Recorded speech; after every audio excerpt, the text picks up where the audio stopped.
tentang sejarah bahasa Indonesia. Bahasa Indonesia berasal dari bahasa Melayu Riau yang sudah digunakan sebagai lingua franca di Nusantara sejak abad ke-7 Masehi. Bukti awal ditemukannya yaitu pada prasasti Kedukan Bukit 683 Masehi dan Talang Tuo 684 Masehi. Bahasa Melayu digunakan sebagai bahasa penghubung antar suku karena mudah digunakan dan bersifat terbuka. Pada Sumpah Pemuda 1928, bahasa Melayu diangkat menjadi bahasa Indonesia sebagai simbol persatuan bangsa. Setelah kemerdekaan Indonesia, 18 Agustus 1945, bahasa Indonesia diangkat secara resmi menjadi bahasa negara, sebagaimana tercantum dalam Undang-Undang 1945 Pasal 36. Kemudian perkembangannya berlanjut dan terus diperkaya oleh istilah-istilah baru bahasa asing dan penyesuaian ejaan seperti ejaan Suwandi 1947, ejaan yang disempurnakan 1972, dan ejaan bahasa Indonesia 2015.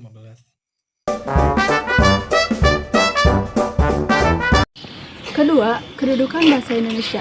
Kedudukan bahasa Indonesia terbagi dua. Yang pertama, kedudukan bahasa Indonesia sebagai bahasa nasional, dan yang kedua, kedudukan bahasa Indonesia sebagai bahasa negara. Yang pertama, kedudukan bahasa Indonesia sebagai bahasa nasional. Kedudukan ini ditetapkan sejak Sumpah Pemuda pada tanggal 28 Oktober 1928 yang berbunyi, "Kami putra dan putri Indonesia menjunjung bahasa persatuan bahasa Indonesia." Maknanya, bahasa Indonesia sebagai simbol persatuan bangsa yang menyatukan berbagai suku dan bahasa daerah di Indonesia. Fungsi bahasa Indonesia sebagai bahasa nasional diantaranya, yang pertama, lambang kebanggaan nasional, yaitu menunjukkan identitas dan jati diri bangsa Indonesia. Yang kedua, sebagai lambang persatuan, yaitu menyatukan bangsa Indonesia dari berbagai daerah dan berbagai budaya. Yang ketiga, sebagai alat komunikasi antar daerah dan antar budaya. Yang keempat adalah pengembangan kebudayaan nasional, yaitu yang sering digunakan dalam karya sastra, seni, dan tradisi. Yang kedua, bahasa Indonesia adalah bahasa negara. Kedudukan ini ditegaskan dalam Pasal 36 Undang-Undang Dasar 1945 yang berbunyi, bahasa Indonesia ialah bahasa negara. Maknanya, bahasa Indonesia memiliki fungsi resmi dalam penyelenggaraan negara dan pemerintahan. Fungsi bahasa Indonesia sebagai bahasa negara diantaranya, yang pertama, bahasa resmi kenegaraan, yaitu digunakan dalam upacara, dokumen, dan peraturan. Yang kedua, bahasa pengantar resmi dalam pendidikan. Yang ketiga, bahasa resmi dalam administrasi pemerintahan dan hukum. Yang keempat, bahasa resmi dalam komunikasi tingkat nasional, misalnya media massa, surat resmi, dan pidato presiden. 3. Ragam bahasa Indonesia. Indonesia memiliki berbagai ragam bahasa tergantung pada situasi, tempat, dan lawan bicara. Secara umum, ragam bahasa Indonesia dibedakan menjadi dua, yaitu ragam lisan dan ragam tulis.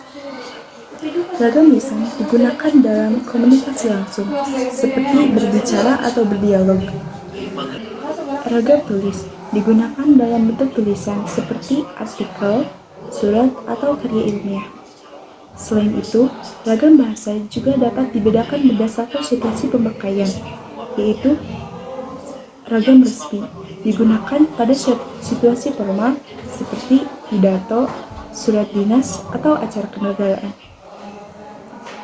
Kedua, ragam tidak resmi digunakan dalam percakapan sehari-hari dengan teman atau keluarga. Ketiga, ragam ilmiah digunakan dalam karya tulis atau pembahasan akademik. Keempat, ragam sastra digunakan dalam puisi, cerpen, dan karya seni lainnya. Setiap ragam bahasa memiliki fungsi dan tempatnya masing-masing. Oleh karena itu, kita perlu menggunakan bahasa Indonesia dengan tepat dan sesuai konteks, agar komunikasi menjadi efektif dan sopan. Demikianlah penjelasan singkat mengenai ragam bahasa Indonesia.